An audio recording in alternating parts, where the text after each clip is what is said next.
Turminha boa do nono ano, sejam bem-vindos a mais uma aula de História. Eu sou o professor Ananias Carvalho, seu professor de História dessa matéria maravilhosa, magnífica, que sem dúvida é a melhor de todas. Então vamos ao tema de nossa aula. Vamos lá, galerinha. Aula de número 32. Objeto de conhecimento, a Guerra Fria, confrontos de dois modelos políticos. E o detalhamento é a Guerra Fria, confrontos de dois modelos políticos. A gente vai, então, começar a falar de um pouquinho sobre a Guerra Fria, na verdade, o que foi essa Guerra Fria, quais os seus principais pontos em destaque e tudo mais que precisamos saber sobre esse momento histórico tão marcante e tão emblemático. Então, galera, sem mais conversas, sem mais delongas, vamos à nossa aula.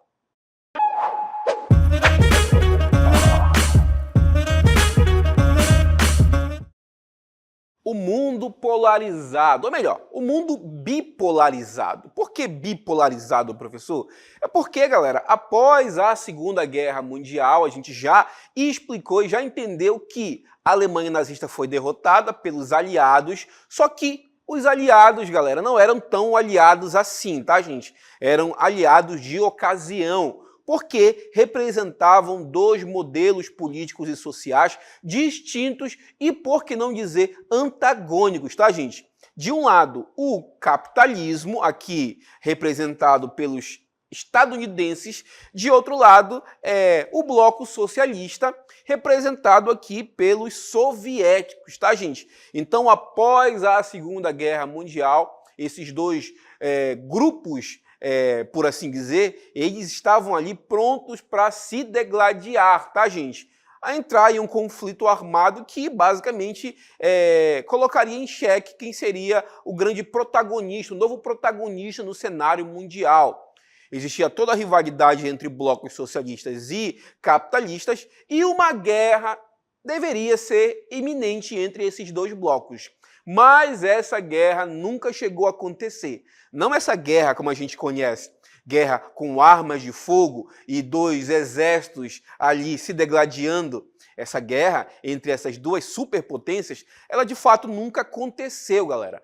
Houve sim confrontos, tá, gente? Conflitos, só que esse conflito, ele limitou-se a priori, tá, gente? Numa guerra ideológica, onde esses dois blocos políticos e ideológicos buscavam áreas de influência. Os estadunidenses queriam que mais países tivessem como sua orientação ideológica, política, social e econômica o modelo capitalista. Por outro lado, os soviéticos queriam a mesma coisa, só que queriam que o modelo que vigorasse nos países seria justamente o modelo socialista, tá, gente? Então a gente está vendo, vai começar a ver os principais pontos ali que caracterizam a Guerra Fria, tá, gente? Mais uma vez, por que Guerra Fria, professor? Porque não houve uma guerra quente com arma de fogo, onde esses dois exércitos que estão aqui representados se enfrentariam.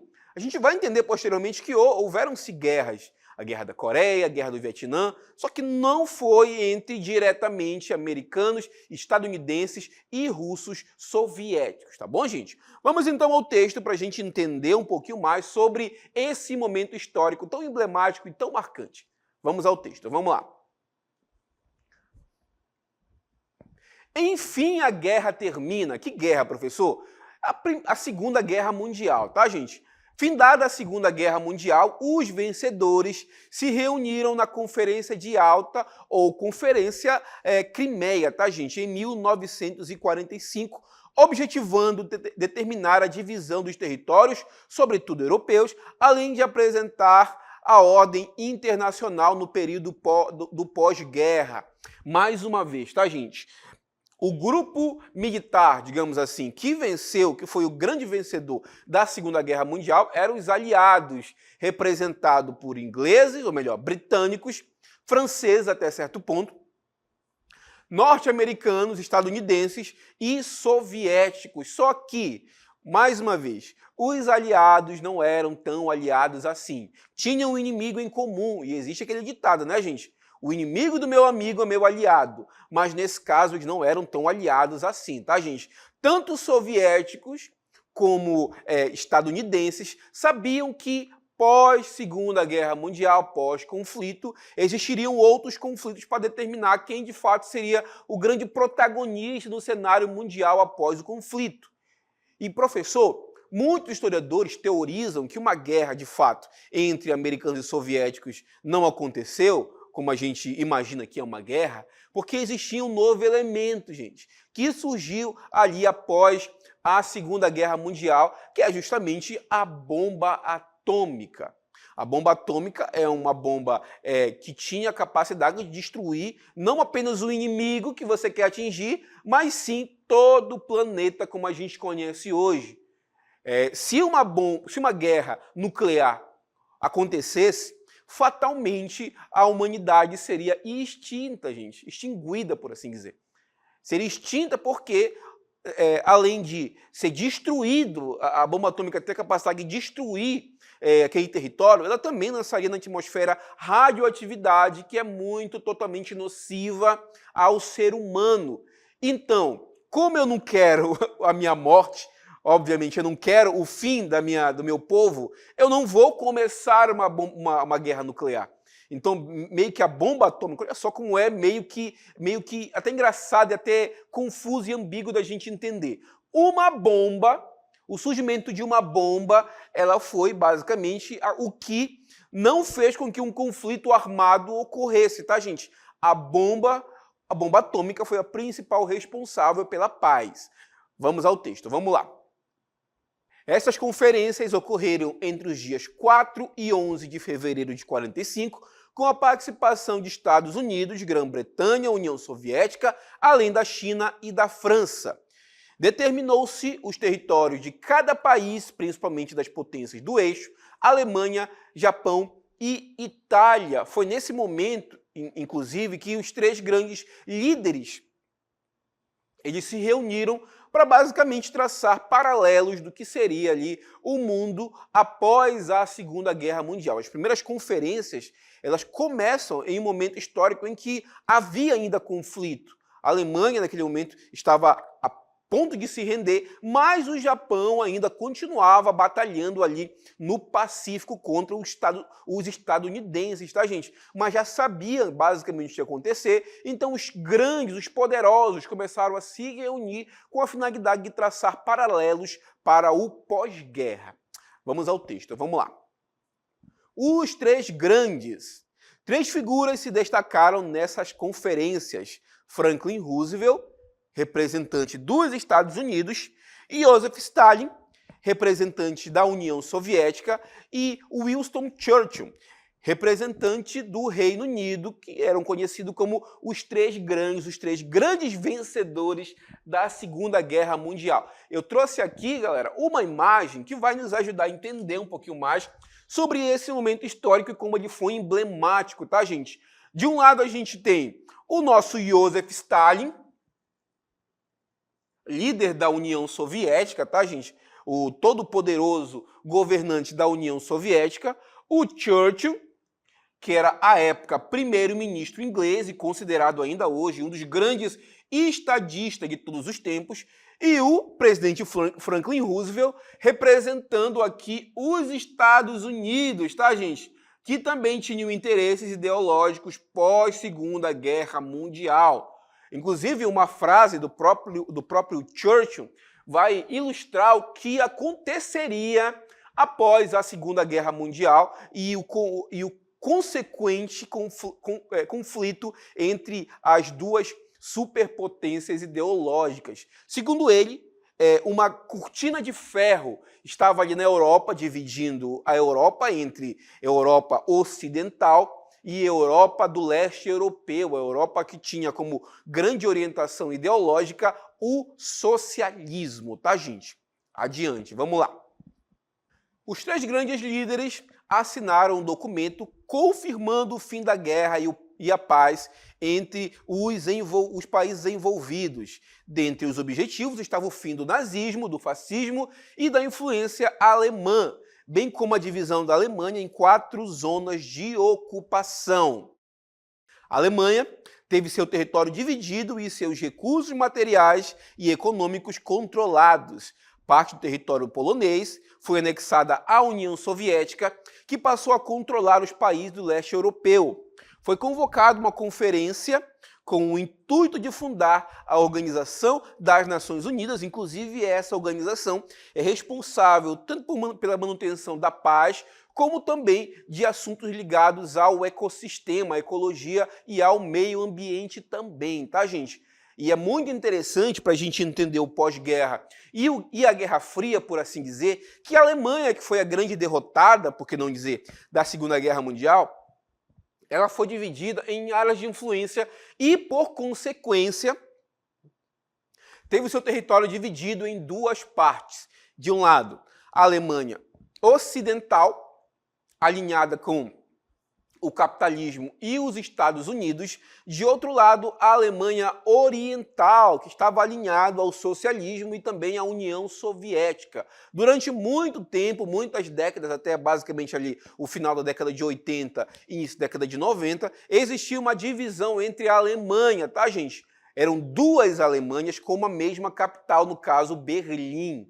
Existia a Alemanha Oriental e a Alemanha Ocidental. E Berlim, que hoje é a capital da Alemanha, era dividida ao meio, literalmente, tá, gente? E para simbolizar a divisão da Alemanha e também a Guerra Fria, foi construída, a mando da Alemanha Oriental, o famoso Muro de Berlim, que estava ali justamente com o objetivo de dividir a Alemanha em dois modelos distintos, ideológicos diferentes. De um lado, a parte oriental socialista, de outro lado, a parte ocidental capitalista, tá, gente?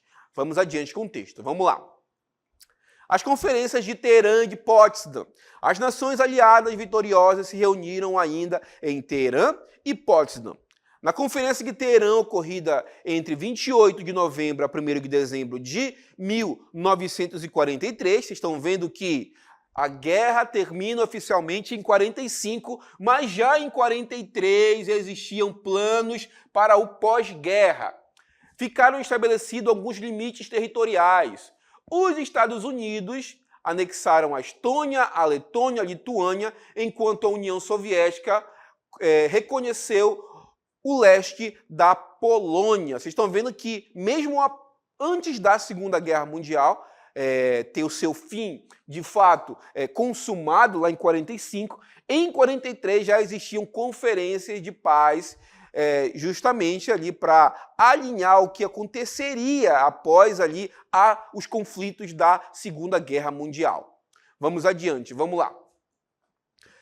Na Conferência de Potsdam, que ocorreu entre 17 de junho e 2 de agosto de 1945, na Alemanha, ficaram estabelecidas as contas que a Alemanha teria de pagar como gastos de guerra. Os alemães deveriam pagar 20 bilhões de dólares para os vencedores, tá, gente? E mais uma vez, após a Segunda Guerra Mundial, dois blocos antagônicos surgem. De um lado, os Estados Unidos capitaneando, simbolizando, liderando o bloco capitalista, e de outro lado, a União Soviética liderando, capitaneando o bloco socialista. Por isso a gente costuma dizer que nesse momento o mundo vai ser de fato bipolarizado. Duas superpotências, dois grupos ideológicos, o capitalismo e o socialismo, tá, gente? Por isso a gente costuma dizer que a Guerra Fria, ela polarizou o mundo, bipolarizou o mundo entre duas superpotências e seus aliados. Qual era o objetivo, professor? Já que o senhor falou que não teve um conflito entre essas duas superpotências, o que se objetivou naquele momento? Foi justamente, galera, coletar, gente, achar o maior número de aliados que tivessem comunhão com a ideologia daqueles países. Os Estados Unidos buscavam aliados que se alinhassem ali ao modo de produção capitalista, e a União Soviética buscava também aliados que se alinhassem com o modo de produção socialista. Agora a gente vai começar a conhecer os dois principais protagonistas desse conflito ideológico, que é justamente Estados Unidos e União Soviética. Vamos ao texto, vamos lá. Os Estados Unidos O que aconteceu com os norte-americanos estadunidenses após a Segunda Guerra Mundial? Ampliou sua economia e expandiu sua produção industrial, tecnológica e científica. Com poderio financeiro, bélico e tecnológico, o país assumiu a posição de liderança mundial, predominantemente imperialista, a partir do período pós-Guerra Fria. Estados Unidos, então, começaram a liderar o bloco capitalista na Guerra Fria, que estavam ali em um conflito eminente ideológico contra a União Soviética. E os soviéticos, professor, o que representavam ao fim e ao cabo? Vamos ao texto, vamos lá. União Soviética, sob a liderança de Joseph Stalin, também havia conseguido definir uma importante e intensa área de influência sobre os países do leste europeu. O poder econômico e militar dos soviéticos era gigantesco, tá, gente? E o país assumiu a liderança do bloco comunista que surgiu no leste europeu, tá, gente? Adiante, vamos lá. Durante a guerra, o Exército Vermelho marchou para a Alemanha e, nesse caminho, foi libertando outros países contra os nazistas e ocupando-os militarmente. No período pós-guerra, esses países passaram a ser liderados por governos de orientação socialistas, formando um bloco, o que a gente conhece como o bloco comunista. O que é mais interessante para a gente entender, galera, é que a União Soviética, ela é um país que reúne várias repúblicas menores ao entorno ali da Rússia. Por que União Soviética? União das repúblicas socialistas soviéticas, que surgiu ali justamente para aumentar o território russo e também aumentar a zona de influência desse país ali no leste europeu, tá, gente? Países que orbitavam a União Soviética e que foram libertadas pela mesma na Segunda Guerra Mundial, tiveram orientação socialista após o conflito. Mas, professor, como é que era? Qual era a diferença desses dois blocos distintos? Qual era a diferença entre o bloco comunista e o bloco capitalista, professor? Eu trouxe um quadro comparativo aqui que vai nos mostrar as principais diferenças dessa polarização ideológica. Vamos lá. Capitalismo e socialismo. O capitalismo pregava ali uma economia de mercado. Já o socialismo pregava uma chamada economia planificada, comandada por empresas estatais. No capitalismo existia ali a busca pelo lucro, tá, gente? A existência de empresas privadas que trabalham, de fato, para obter lucro. Já no bloco socialista, a priori, em teoria, isso é importante a gente citar para vocês, até porque existia muita corrupção dentro ali das instituições socialistas à época, que basicamente fez surgir algumas elites dentro da União Soviética que, na teoria, elas não deveriam existir. Isso é fato, tá, gente?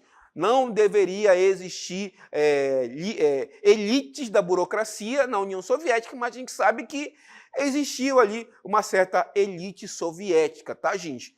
Existia no capitalismo a propriedade privada dos meios de produção, ou seja, existia dono, o maquinário, aquilo que produz. As indústrias tinham um dono, era privado, tá, gente? Já no socialismo, era propriedade estatal. Os meios de produção pertenciam ao Estado, que representavam a coletividade, tá, gente?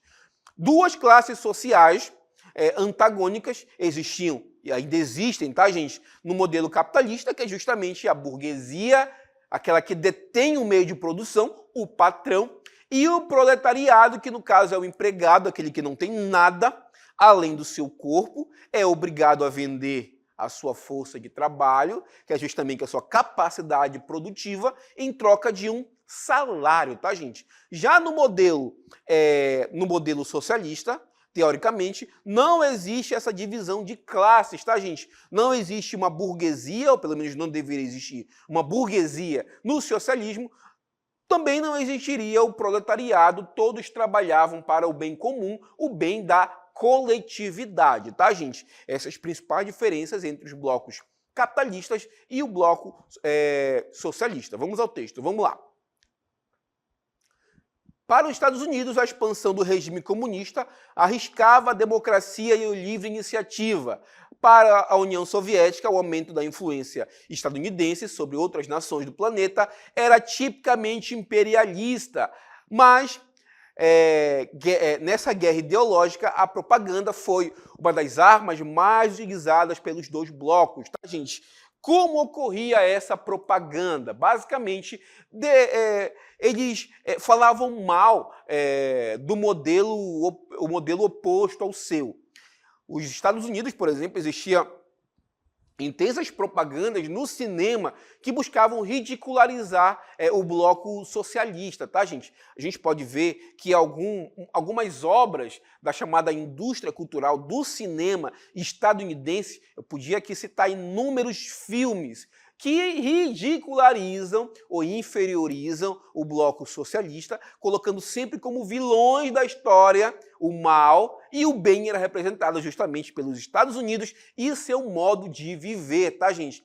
Entre os soviéticos existia exatamente a mesma coisa. A indústria cultural soviética fazia de tudo para ridicularizar a cultura, o modo de vida, o modo de produção estadunidense, como forma de propaganda para dizer eles são os maus, existe pobreza, existe imperialismo naquele bloco, e aqui a gente é bonzinho, todo mundo ganha bem, todo mundo vive bem, porque a gente trabalha em prol da coletividade. Então essa propaganda, inclusive nos dias de hoje, ela é muito emblemática, tá, gente? Vocês devem, em algum momento da vida de vocês, ter ouvido falar no chamado ameaça comunista que para sobre o Brasil, com a finalidade de ter um inimigo em comum, assim como era a União Soviética naquele momento.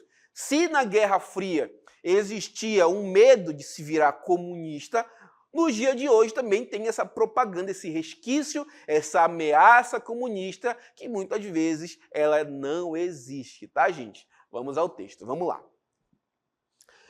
Doutrina Truman. Doutrina Truman, é o nome dado a uma política externa implantada durante o governo americano. Consistia em oferecer sustentação econômica, política e militar aos países ocidentais, de modo a criar força de contenção ao comunismo. Foi basicamente uma política de Estado norte-americana para tentar ajudar os países que foram devastados pela guerra a se reerguerem e, sobretudo, aderirem ao bloco capitalista. Vamos adiante. Em um pronunciamento em 47, Truman declara que os Estados Unidos deveriam ajudar os povos livres a lutar contra movimentos agressivos que buscavam impor-lhe regimes autoritários. Em 1947, foi criada a Agência Central de Inteligência, a CIA, em inglês, que é o principal órgão de inteligência dos Estados Unidos, que durante muito tempo foi acusado pelos soviéticos de ser uma agência de inteligência e, sobretudo, de espionagem. Lá na União Soviética também existia a KGB, que é uma espécie de CIA soviética, que também tinha basicamente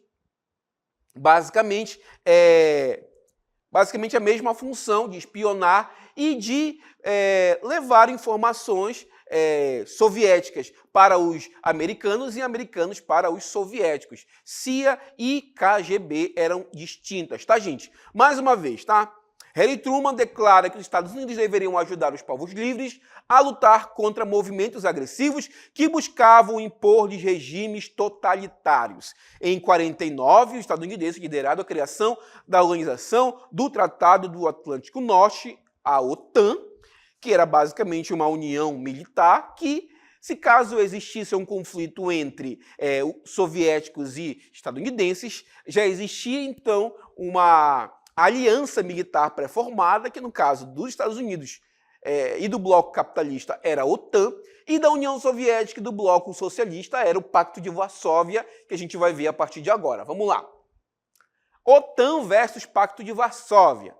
A Guerra Fria provocou a formação de duas alianças políticos militares, tá, gente? De um lado, a Organização do Tratado do Atlântico Norte, inclusive existe até os dias de hoje, a OTAN. Grande parte das polêmicas no norte europeu e dos conflitos do norte europeu, do leste europeu, entre Ucrânia e Rússia nos dias de hoje, elas estão sob forte influência ali da OTAN e da expansão, da ideia de expandir o território da OTAN, a influência da OTAN pelo leste europeu, e obviamente a Rússia não aceita isso, e é um dos grandes panos de fundo para a guerra da Ucrânia que a gente vivencia nos dias de hoje.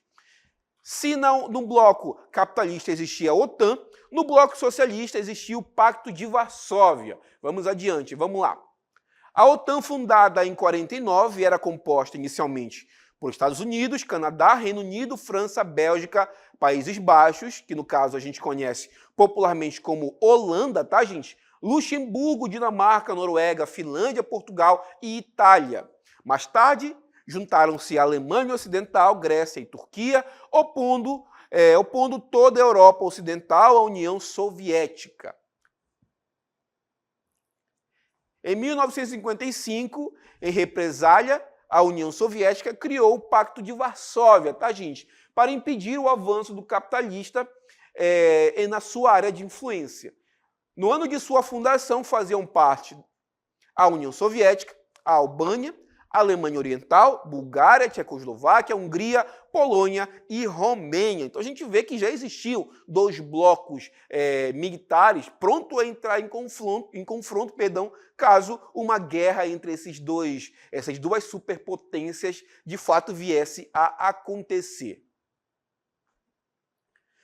Falaremos também sobre o Plano Marshall, tá, gente? O Plano Marshall foi uma ajuda financeira dos Estados Unidos para a reconstrução da Europa Ocidental logo após o fim da Segunda Guerra Mundial, lá em 1945. O objetivo desse plano era manter o domínio dos Estados Unidos sobre a Europa, obtendo apoio dos países beneficiados e evitar o avanço da influência soviética sobre o Ocidente. Gente, o Plano Marshall foi um grande plano, uma grande união entre empresários, bancos e o próprio governo estadunidense para financiar a reconstrução da Europa, a reconstrução do parque industrial europeu, com a finalidade, mais uma vez, de brecar o avanço soviético nesses países. Isso é importante e interessantíssimo da gente conceituar, tá, gente?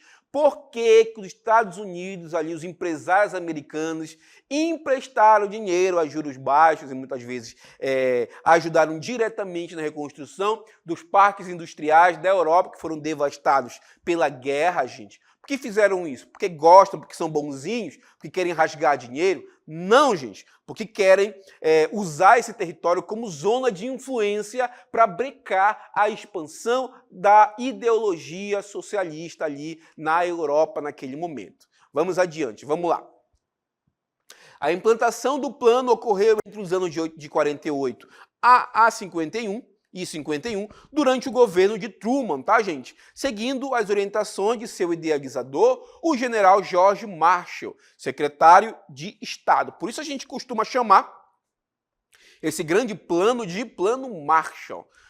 As consequências do plano foram a aproximação dos países europeus e ocidentais dos Estados Unidos, bem como a sua abertura econômica para produtos norte-americanos. Além disso, a gente tem o macartismo, tá, gente? O nome baseado ali no seu principal líder, por assim dizer, tá, gente? O senador estadunidense Joseph McCarthy, que liderou ali basicamente uma caça às bruxas contra aqueles que eles suspeitavam de ser simpatizantes ao socialismo, como ele dizia. O movimento anticomunista iniciado nos Estados Unidos em 51, liderado pelo senador Joseph McCarthy, uma intensa caça às bruxas, denúncias forjadas e provas falsas contra essas pessoas eram alguns dos meios de ação do macartismo ou macartista, tá, gente? A intensa repressão e intimidação para a obtenção de confissões, perseguição política, censura, difamação, acusação de traição, publicadas eram sem evidências. Os principais perseguidos foram servidores públicos, atores, diretores, roteiristas, músicos, cientistas, educadores, sindicalistas como Charles Chaplin, Albert Einstein e Robert Oppenheim, tá, gente? Foram perseguidos ali por esse movimento, o macartismo, que foi, diga-se de passagem, muito marcante ali no início da Guerra Fria, porque, de fato, ali marcou uma perseguição contra os inimigos do regime capitalista dentro dos próprios Estados Unidos. Beleza, galera? Eu quero agradecer muito a atenção de vocês e a gente encerra a aula por aqui.